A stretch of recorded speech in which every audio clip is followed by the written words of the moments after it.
Hello. In this week's Torah portion, Va'era, we read about the first 7 plagues that befell the Egyptians for refusing to let the Israelite slaves go. Bloods, frogs, lice, insects, pestilence, boils, and hail. The groundwork for the Exodus has begun. The time is about 1500 BCE. For Jews, this is such a central event that we are commanded to remember it every day, commemorate it every year in a major holiday, and even act as if we were personally part of it. But did the Exodus really happen?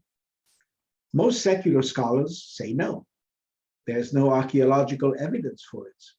How could 2 to 3 million people leave Egypt and travel 40 years in the deserts without a trace? So it's purely a matter of faith, they say. But absence of evidence is not evidence of absence.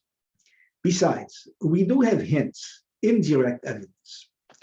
First, we know that ancient Egypt had plenty of Semitic people who came because of famine, like the Jews. The tomb of the high priest Khnumhotep II's 20th century BCE shows Semitic traders bringing offerings. A papyrus talks about a rich Egyptian who had 77 slaves, of which 48 were of Semitic origin. A scroll from the time of Ramses II's 13th century BCE describes slaves from Canaan and Syria making bricks. Second, we know that the Hyksos, who ruled Egypt for a century, came from Canaan. Pharaoh Ahmose I booted them out in 1530 BCE. The 3rd century BCE Egyptian historian Manetho says that after their expulsion, they wandered in the desert and established Jerusalem. The 1st century CE Jewish historian Josephus says the Hyksos were the Israelites.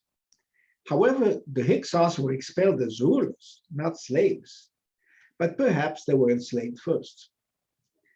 Third, we have the Ipu'ur papyrus, dated about 1500 BCE, which says, quote, "Plague is throughout the lands, blood is everywhere, the river is blood, the hearts of all animals weep, cattle moan, the land is without light, the children of princes are dashed against the walls, he who places his brother in the ground is everywhere. It is groaning throughout the lands, mingled with lamentations. The fire has mounted up on high. The necks of female slaves are fastened with gold and lapis lazuli, silver and malachite, carnelian and bronze," unquote. All these statements are strongly suggestive of the biblical plagues on Egypt and their aftermath. Fourth, we discovered Aper El's tomb from 1350 BCE, saying he was an advisor to Akhenaton, the monotheistic pharaoh. The ending El in his name may indicate the Hebrew origin. Perhaps he steered the pharaoh towards monotheism. Fifth, we discovered the stele of Merneptah from 1207 BCE, which says, quote, "Israel is laid waste and his seed is no more," unquote. Wishful thinking. It's the only mention of Israel in ancient Egyptian records. Sixth, the Exodus was said to have been witnessed by millions of people. If the story was made up, it would mean an awful lot of people had to agree to lie to their descendants. Unlikely. Time may produce more evidence. It took until 1993 for extra-biblical evidence for the existence of King David to be found. The Tel Dan stele from the 9th century BCE, found in northern Israel, mentions in Aramaic a king of Israel and the house of David. Much later, Manetho from the 3rd century BCE speaks of an Egyptian priest who embraced monotheism and led his followers out of Egypt. He was encouraged by his monotheistic pharaoh Akhenaton because Egypt was not ready for him. His name was Osar Sef, but he changed it to Moses, meaning child of. Indeed, Ramses was Ra Moses, the son of the god Ra. Thutmose was Thoth Moses, son of the god Thoth, etc. He may have removed the prefix to his name that indicated what god he was a son of, since he did not believe in them. In Thomas Mann's novel Joseph and His Brothers, Osarseph is Joseph. Likewise, Sigmund Freud, in his Moses and Monotheism, theorizes that Moses was Egyptian, not Hebrew. Next, we must know that removing traces of embarrassing stories is common. Ancient Egypt in particular has a long history of removing evidence of inconvenient facts. Pharaoh Thutmose III from the 15th century BCE worked to erase the memory of his predecessor, Queen Hatshepsut. He removed her cartouches, statues, monuments. Even her name was removed from official records. Pharaoh Seti I from the 14th century BCE did the same with the memory of Akhenaton because of his failed experiment with monotheism. This trend continues even today, by the way.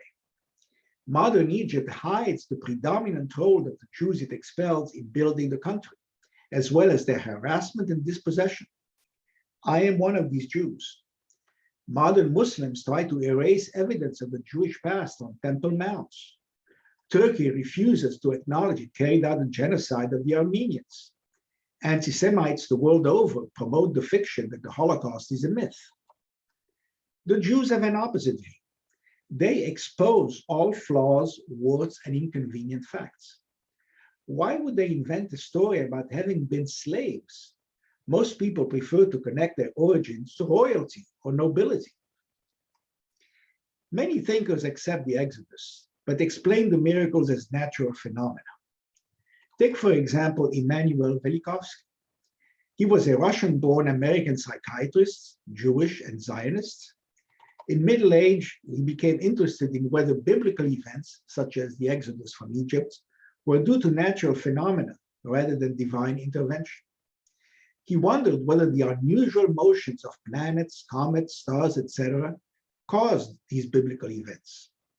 He concluded that Venus was a comet ejected from Jupiter. It had several close encounters with the Earth, and one of them caused the sun to stand still, as reported in the book of Joshua.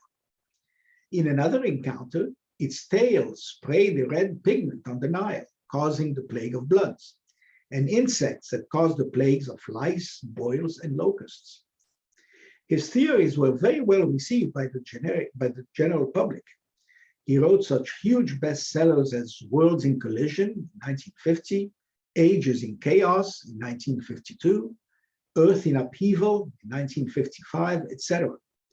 All of them were savaged by all mainline scientists. Whether the Exodus really happened is at present a matter of faith.